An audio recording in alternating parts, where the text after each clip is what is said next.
අයිබෝන් මම නීතිඥ කැලුම් කුමාරසිංහ අද දින මම පැහැදිලි කරන්නේ දන්නේ නැත්නම් නීතිය දරගන්න කියන වැඩසටහන යටතේ අපරාධ නීතියේ යම් කිසි කාරණාවක් දැන් සැකකරුවෙක්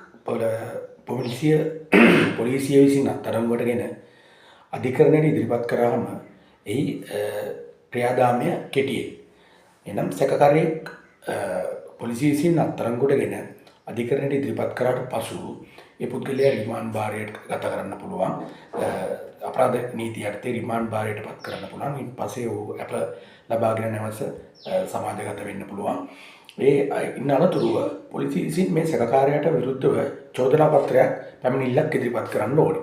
ඒ චෝදනා පත්‍රය ඉදිරිපත් කිරීමෙන් පසු නඩු විභාගයක් පවත්වාගෙන යනවා.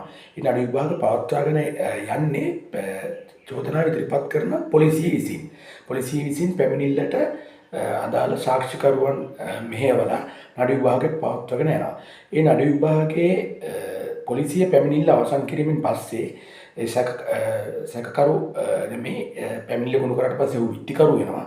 ඒ විත්තිකරුට පුළුවන් එක්කෝ විත්ති කූඩුවේ නිශ්ශබ්දව සිටින්න. එහෙම නැත්නම් විත්ති කූඩුවේ නම් ප්‍රකාශයක් කරන්න පුළුවන්. එහෙම නැත්නම් විත්තිකරුට සාක්ෂි කූඩුවට නැගලා සාක්ෂි දීමේ හැකියාවක් තියෙනවා. ඒ සාක්ෂි දෙන අවස්ථාවේදී විත්තිකරු විසින් සාක්ෂි කූඩුවේ සිට සාක්ෂි දෙන අවස්ථාවේදී පැමිණිල්ලේ පොලිස් නිලධාරීන්ට පුළුවන් අවශ්‍ය නම් හරස් ප්‍රශ්න අහන්න. හරි ඒ හරස් ප්‍රශ්න ඇසුවාට පස්සේ නැවත වතාවක් විත්තිකරු වෙනුවෙන් පෙනී සිටින නීතිඥවරයාට පුළුවන් නැවත වතාවක් ඒ නැවත ප්‍රශ්න යොමු කරන්න. ඉන්න අනතුරුව නඩු විභාගය අවසන් වෙනවා. නඩු විභාගය අවසන් වුණාට පස්සේ ලිඛිත දේශන සඳහා ඉල්ලීමක් කරන්න පුළුවන් දෙපාර්ශ්වයටම ඕනනම් පොලිසිය වෙනුවෙන් හරි නැත්නම් අගතියටපත් පාර්ශ්වයට වෙනුවෙන් හරි ඒ පාර්ශ්වයෙන් විත්තිකරු වෙනුවෙන් ලිඛිත දේශන ගොනු කරන්න පුළුවන්. ඒ ලිඛිත දේශන ගොනු කරාට පස්සේ නඩුකාරතුමා විසින් මහේස්ත්‍රාත්තුමා විසින් නියෝගය දානය කිරීමක් කරනවා.